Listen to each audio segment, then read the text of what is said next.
Bismillahirrahmanirrahim. Assalamualaikum warahmatullahi wabarakatuh. Alhamdulillahilladzi arsala rasulahu bil huda wa dinil haqq liyudhhirahu 'ala ad-dini kullihi wa kafa billahi shahidan wa kafa billahi wakila.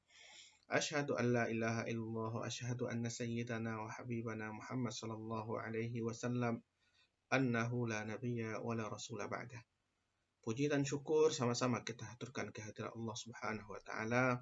Selanjutnya salawat dan salam teruntuk junjungan kita yakninya Nabi Muhammad sallallahu alaihi wasallam. Pada kesempatan kali ini pada mata kuliah Pendidikan Agama Islam, materi kita yang kelima yaitu tentang ijtihad. Maka sebelumnya mari kita berdoa semoga Allah Subhanahu wa taala memberkati kita dengan ilmu yang bermanfaat. Rabbana zidna ilma warzuqna fahma walhiqna bis shalihin.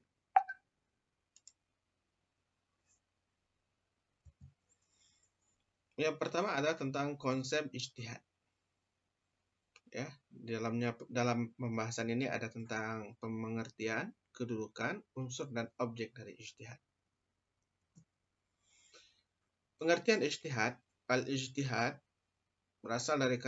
bisa berasal dari kata al-juhdu, bisa berasal dari kata al-jahdu, ya. Kalau al-juhdu artinya at-taqah, kekuatan, tenaga, al-jahdu artinya masyaqqah. Korelasi di antara dua kata ini adalah setiap al-jahdu yahtaju ilal juhdu, ya. Setiap permasalahan, setiap tantangan itu pasti membutuhkan tenaga untuk menghadapinya. Nah, sedangkan kata ijtihad sendiri kalau kita lihat dari rumpun atau akar kata fi'ilnya ijtahada yajtahidu ijtihadan, artinya itu adalah badlul wus'i, ya. Yaitu pengerahan daya dan kemampuan. Daya berarti tenaga dan kemampuan berarti ilmu atau keahlian. Nah, secara istilah, ya, ijtihad adalah badlul mujtahidi wus'ahu fi talbil ilmi bi ahkam syariah, yaitu mengarahkan segenap kemampuan yang dimiliki oleh seorang mujtahid untuk sampai pada ilmu tentang hukum-hukum syara. Jadi dalam memahami tentang hukum itu butuh sebuah usaha yang ekstra dari seseorang yang memiliki kemampuan untuk itu sehingga kemudian sampailah kepada sebuah kesimpulan dalam pemahamannya. Nah, kedudukan ijtihad memiliki peran yang penting dalam membumikan dan mengembangkan hukum Islam, ya. Membumikan berarti dalam memahami nas-nas yang telah ada, mengembangkan berarti menurunkan hukum-hukum Islam pada permasalahan yang tidak memiliki dalil-dalil, ya. Nah, kalau membumikan tadi misalnya dalilnya sudah ada, tapi kemudian bagaimana menurunkan dalil ini menjadi sebuah hukum, maka dibutuhkan ijtihad. Atau perbuatan manusia yang baru dan kemudian belum memiliki keterangan dari dalil-dalil Al-Quran dan Sunnah, maka disitulah fungsinya ijtihad. Nah, hal ini disebabkan oleh dalil-dalil atau teks-teks agama yang bersifat mutanahiyah. Artinya bersifat mutanahiyah itu dengan dengan wafatnya Nabi, dengan kembalinya Rasulullah kepada Allah Subhanahu wa taala terputus dan tidak ada lagi wahyu yang diturunkan kepada manusia setelah itu. Dan sedangkan permasalahan hukum bersifat mutatawirah terus berkembang seiring dengan berkembangnya kehidupan manusia. Nah, legalitas ijtihad dalam Islam yang pertama dalam Al-Quran, fas'alu ahla dzikri in kuntum la ta'lamun. Bertanyalah kalian kepada ahlu dzikri jika kalian tidak mengetahui. Siapa itu ahli dzikri? Yaitu ahlul ilm, orang yang memiliki ilmu, dan mereka itu adalah para mujtahid. Ya ayyuhalladzina amanu athi'ullaha wa athi'ur rasula wa ulil amri minkum fa in tanaza'tum fi syai'in farudduhu ila Allahi war rasuli in kuntum tu'minuna billahi wal yawmil akhir. Dzalika khairu wa ahsanu ta'wila. Kita diperintahkan untuk taat kepada Allah yaitu Al-Quran, taat kepada Rasul yaitu Sunnah, dan para pemimpin selama mereka berpedoman kepada Al-Quran dan Sunnah. Jika seandainya terjadi perbedaan pendapat, maka farudduhu, maka kembalikanlah. Maka ketika seseorang mengembalikan itu berarti dibutuhkanlah ijtihad. Mengembalikan permasalahan kepada Allah dan Rasul itu adalah ijtihad. Nah, dalam sebuah hadis Rasulullah berkata yang cukup panjang, yang intinya adalah ketika Rasulullah SAW mengutus Mu'az, lalu kemudian bagaimana nanti jika seandainya Mu'az di Yaman menghadapi permasalahan. Maka apa kata Mu'az? Aqdi bi kitabillah. Saya akan memutuskan perkara itu dengan kitab Allah, itu Al-Quran. Jika seandainya engkau tidak menemukan, bagaimana wahai Mu'az? Maka kemudian fabi sunnati Rasulillah, maka dengan sunnah Rasulullah. Lalu kemudian kata Rasulullah, jika seandainya engkau masih belum menemukan solusinya, maka bagaimana engkau memutuskannya? Maka ajtahidu ra'yi wala alu. Artinya kemudian saya akan berijtihad ya dengan sesuai pendapat saya tanpa melampaui Al-Quran dan Sunnah. Nah, maka kemudian Rasulullah memukul dada Mu'az dan berkata, segala puji bagi Allah yang telah memberikan taufik kepada utusan dari Rasulullah SAW sesuai dengan apa yang diridhai oleh Rasulnya. Oke. Lalu kemudian dalam sunnah yang lain dikatakan, idza hakamal hakimu fajtahada fa asaba falahu ajran, wa idza hakama fajtahada thumma akhta'a falahu ajrun. Apabila seorang hakim membuat keputusan dengan ijtihadnya, lalu dia benar dengan keputusannya itu, maka baginya 2 pahala. Yang pertama pahala ijtihad, yang kedua pahala dari keputusannya. Tapi kalau seandainya dia salah atau tersalah ya, maka kemudian dia mendapatkan 1 pahala, yaitu pahala ijtihadnya itu. Nah, sekarang unsur ijtihad. Yang pertama itu adalah nafsul ijtihad. Aktivitas dari ijtihad itu sendiri ya. Itu yang pertama. Ketika seorang mujtahid berijtihad, maka usaha yang dia lakukan dalam ijtihadnya itu merupakan unsur pertama dalam ijtihad. Yang kedua, mujtahid yaitu orang yang memiliki kompetensi ataupun kapabilitas dalam berijtihad. Jadi tidak semua orang boleh berijtihad, ada ketentuan-ketentuannya, ada persyaratan-persyaratan, ada kriteria-kriteria. Dan mungkin Anda bisa cari lebih dalam lagi, kembangkan lagi apa saja yang menjadi syarat-syarat dari seorang mujtahid. Tapi di antaranya pandai berbahasa Arab, menguasai usul fikih, menguasai ilmu kalam, lalu kemudian pasti dia seorang muslim, pasti dia seorang balik gitu ya, dan kemudian sebagainya. Lalu kemudian al-mujtahad fihi, yaitu permasalahan atau hukum syara yang ditetapkan oleh mujtahid atas sebuah perkara yang tidak memiliki sandaran dalil secara langsung kepada Al-Quran dan Sunnah. Nah, contohnya tentang operasi plastik. Kalau kita cari Al-Quran atau di hadis, tidak ada ayat yang menjelaskan hukum operasi plastik. Karena hal yang demikian termasuk permasalahan kontemporer. Maka ini termasuk al-mujtahad fihi. Bolehkah operasi plastik atau tidak? Sesuai dengan Al-Quran dan sesuai dengan agama Islam, maka disitulah peran yang dimainkan oleh seorang mujtahid. Objek ijtihad, ya, jika seandainya sebuah dalil atau sebuah hukum itu memiliki penunjukan yang qat'iyyut tsubut dan qat'iyyut dilalah. Qat'iyyut tsubut berarti sumbernya itu terpercaya. Qat'iyyut dilalah maknanya itu atau penunjukan hukumnya itu jelas, maka tidak ada lagi ijtihad di dalamnya. Maka itu sudah final. Setiap Al-Quran itu qat'iyyut tsubut ya. Dan kemudian sebagian ayat dalam Al-Quran itu qat'iyyut dilalah. Contohnya salat, zakat, puasa, haji itu qat'iyyut tsubut dan qat'iyyut dilalah. Maka tidak ada ijtihad dalam permasalahan yang demikian. Nah, tapi jika seandainya nas yang keadaannya masih kesubutannya itu masih zonni ya, seperti hadis ahad, maka di sini perlu ijtihad untuk memastikan dari periwayatan hadis tersebut. Sahihkah ia atau hasankah ia atau dhaifkah ia? Ya, itu yang pertama. Nah, jika seandainya dilalahnya masih zonni, maka jadi butuhkan ijtihad walaupun dari Al-Quran. Tapi kalau dilalahnya masih zonni, maka butuh ijtihad. Contohnya Allah berkata dalam Al-Quran, wal mutallaqatu yatarabbasna bi anfusihinna thalathata quru. Kata quru bagi perempuan yang diceraikan, iddahnya itu adalah 3 kali quru. Dalam quru itu ada ijtihad. Apakah quru itu suci atau quru itu adalah haid? Nah, jadi walaupun itu Al-Quran, tapi kemudian dalam memahami beberapa bagian dari teks yang sifatnya zonni, dilalahnya atau penunjukan maknanya, maka dibutuhkan ijtihad.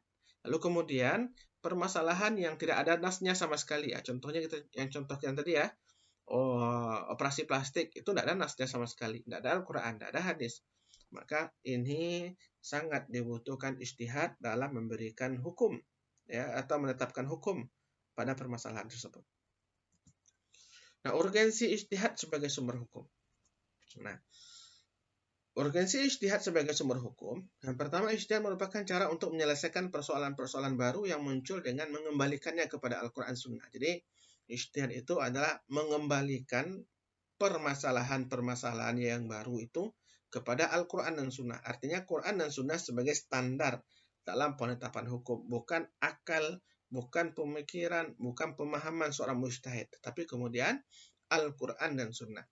Nah, jadi kalau ada permasalahan baru, nah kira-kira cantolan dari permasalahan tersebut ke Al-Quran bagian mana? Ayat apa? Ataupun kemudian hukum yang akan dihasilkan sesuai dengan ketentuan apa dalam Al-Quran dan Sunnahnya. Yang pertama. Ijtihad merupakan cara untuk menyesuaikan perubahan-perubahan sosial dengan tatanan hukum Islam. Jadi, setiap situasi, setiap kondisi, setiap zaman itu memiliki karakter yang berbeda-beda. Nah, jadi hukum Islam itu bisa menyesuaikan dengan konteks zaman meskipun berubah-ubah, ya. Jadi tidak terfokus pada zaman Rasulullah saja, pada masa sahabat saja. Zaman sekarang hukum Islam itu tetap relevan. Nah, bagaimana menjadikan hukum Islam itu tetap relevan? Dengan ijtihad yang dilakukan oleh para mujtahid. Nah, kemudian ijtihad berfungsi sebagai wadah pencurahan pemikiran dalam mencari jawaban dari masalah-masalah seperti berikut. Yang pertama, masalah asasi yang berkaitan dengan ajaran Islam, seperti ibadah. Dalam ibadah, contohnya sekarang penetapan awal Ramadan misalnya, itu butuh ijtihad, ya. Dan kemudian dalam muamalat apalagi, paling banyak permasalahan ijtihad itu dalam perkara muamalat. Nah, kemudian begitu juga masalah esensial, ya, mengenai program pembangunan bangsa dan negara. Kehidupan berbangsa dan bernegara ini juga harus dibangun berdasarkan kerangka agama. Nah, bagaimana menyesuaikan hal itu? Tentu dengan ijtihad. Dan selanjutnya masalah incidental, seperti isu-isu yang berkembang dalam masyarakat. Banyak sekali ya, seiring dengan berkembangnya zaman dan semakin majunya teknologi, maka memunculkan permasalahan-permasalahan yang baru yang belum kita temukan pada masa sebelumnya. Maka di sini sangat dibutuhkan ijtihad. Nah, bentuk dan teknis ijtihad. Yang pertama itu dari bentuk ijtihad adalah ijma', yaitu kesepakatan para ulama dalam menetapkan suatu hukum dalam agama berdasarkan Al-Quran dan Sunnah. Jadi mereka bersepakat dan tidak seorang pun di antara mereka yang berbeda pendapatnya. Contohnya Allah katakan dalam Al-Quran, aqimus sholata wa atuz zakah.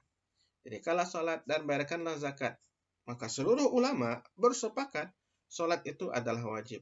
Penetapan wajibnya salat itu adalah dengan ijma'. Karena tidak seorang pun di antara ulama yang mengingkari salat itu tidak wajib, ya. Semuanya pasti mengatakan salat itu wajib. Yang kedua adalah qiyas. Qiyas itu adalah melampaukan sebuah hukum dari permasalahan yang memiliki dalil, memiliki hukum, kepada permasalahan yang tidak memiliki dalil, tidak memiliki hukum, karena kesamaannya dari segi ilat. Contohnya, minuman keras, ada dalilnya, yaitu innamal khamru wal maisir wal ansabu wal azlam rijsun min amali syaitan fajtanibu. Haram hukumnya, ya, untuk memakan atau mengkonsumsi minuman keras. Lalu kemudian apa permasalahan yang tidak memiliki dalil dan tidak memiliki hukum, tapi sama ilatnya dengan minuman keras? Contohnya narkotika. Ya. Minuman keras itu memabukkan. Begitu juga dengan narkotika, memabukkan. Maka dapat disimpulkan hukum pada narkotika itu adalah haram karena dengan menggunakan metode qiyas. Selanjutnya istihsan, ya. Istihsan itu adalah al-udul min qiyas al-jalli ila qiyas al-khafi lid-darurah. Artinya berpindah dari qiyas yang jalli kepada qiyas yang khafi karena adanya kondisi tertentu. Contohnya, dulu pada masa Umar bin Khattab, ya, pernah masa panceklik, pencuri itu harus dipotong tangannya. Tapi kemudian Umar tidak melakukan hal itu. Kenapa? Karena kondisi yang dihadapi ketika itu sangatlah sulit. Sehingga kemudian orang yang mencuri ketika itu dibebaskan karena kondisinya. Karena kondisi ketika itu. Jadi kalau kita lihat kepada Al-Quran, harusnya dia dipotong tangan karena dia mencuri. Tapi ada maslahat yang lebih besar ketika itu sehingga kemudian hukumnya berubah.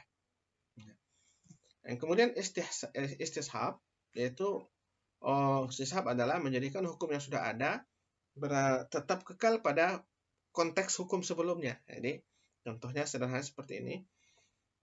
Kalau kita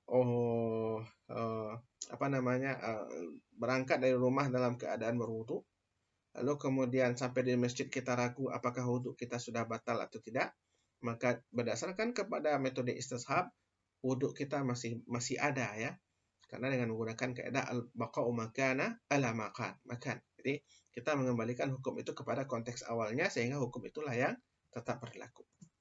Maslahah mursalah itu maslahah yang tidak memiliki dalil secara eksplisit dalam Al-Quran dan Sunnah, tapi kemudian masuk ke dalam dalil global. Nah, jadi ini juga merupakan salah satu metode dalam ijtihad di mana seorang mujtahid bisa menggunakan maslahah mursalah sebagai pijakan dalam penetapan hukum. Contohnya pencatatan perkawinan, itu tidak ada dalilnya dalam Al-Quran. Tapi kemudian dalam pencatatan perkawinan ada kemaslahatan. Nah, begitu juga dengan cerai di pengadilan. Cerai itu sebenarnya kan cukup dengan mengatakan aku ceraikan engkau, selesai.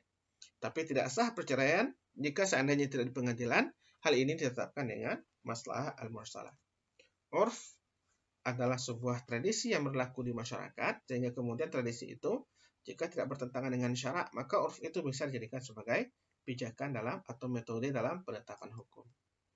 Nah, teknis ijtihad. Ada namanya ijtihad fardhi, ya. Itu dilakukan oleh perseorangan, ya.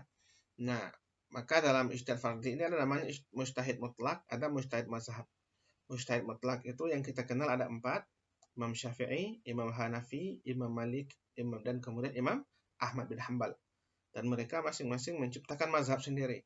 Mazhab Hanafiyah yaitu Imam Abu Hanifah, mazhab Syafi'iyah dengan Imam Syafi'i, mazhab Malikiyah dengan Imam Malik, dan kemudian mazhab Hanabilah yang merupakan yang imamnya adalah Imam Ahmad bin Hanbal. Dan kemudian yang kedua itu ada mujtahid mazhab. Mereka yang berijtihad dalam 4 mazhab tersebut. Contohnya dalam mazhab Syafi'i itu ada Imam Al-Ghazali, Haramain Al-Juwaini, ada kemudian Imam Al-Badawi. Itu adalah orang yang berijtihad dalam mazhab itu. Dalam mazhab Hanafi itu ada Imam Abu Yusuf misalnya. Dalam mazhab Malik itu ada Imam Asy-Syatibi misalnya. Dalam mazhab Ahmad bin Hanbal itu ada Ibnu Taimiyah, ada kemudian Ibnu Qayyim Al-Jauzi dan seterusnya. Nah, ada kemudian yang ketiga, teknis yang kedua itu adalah ijtihad jama'i, yaitu berijtihad secara kolektif. Ya. Sekelompok orang berkumpul dan berijtihad dan sepakati atas sebuah hukum. Dan zaman sekarang ijtihad jama'i ini menjadi sebuah metode ijtihad yang populer karena memang tidak saja melibatkan ulama, tapi melibatkan orang yang ahli di bidang tersebut. Contohnya kalau berijtihad dalam perkara medis misalnya, maka harus melibatkan dokter. Berijtihad dalam bidang IT harus melibatkan pakar IT. Tujuannya apa? Untuk sampai pada pemahaman yang mendasar, yang benar terhadap permasalahan yang diijtihadkan. Nah, kemudian implementasi ijtihad pada permasalahan kontemporer. Bisa kita lihat di sini ya. Banyak sekali permasalahan sebenarnya, tapi kemudian ada beberapa permasalahan yang saya ringkaskan. Di antaranya jual beli secara online, ya. Kalau dalam Islam itu dalam fikih klasik, jual beli itu kan harus langsung penjual pembeli barang dan kemudian harga. Tapi sekarang jual beli ini dilakukan secara online. Nah, ini termasuk dalam bahasan kajian fikih kontemporer yang butuh kepada ijtihad. Nah, yang kedua kartu kredit. Nah, boleh nggak kita menggunakan kartu kredit? Ya.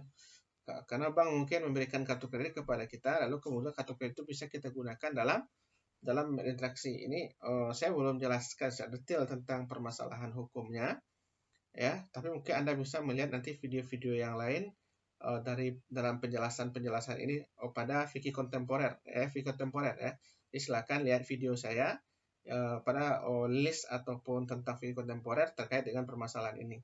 Di sana saya jelaskan lebih dalam tentang jual beli secara online, kemudian kartu kredit, transplantasi organ tubuh, donor darah, operasi plastik, inseminasi buatan, penggunaan CCTV sebagai saksi di pengadilan, ya, dan kemudian penjara sebagai hukuman, lain sebagainya, ya. Jadi mungkin Anda bisa lihat di sana video-video saya terkait dengan permasalahan-permasalahan ini. Dan atau mungkin Anda juga bisa baca buku atau tulisan-tulisan, artikel-artikel yang menjelaskan tentang permasalahan-permasalahan yang butuh kepada ijtihad pada era kontemporer ini. Oke, mungkin itu yang bisa saya sampaikan. Semoga bermanfaat dan mohon maaf atas segala kesalahan kekurangan. Wabillahi taufik wal hidayah. Wassalamualaikum warahmatullahi wabarakatuh.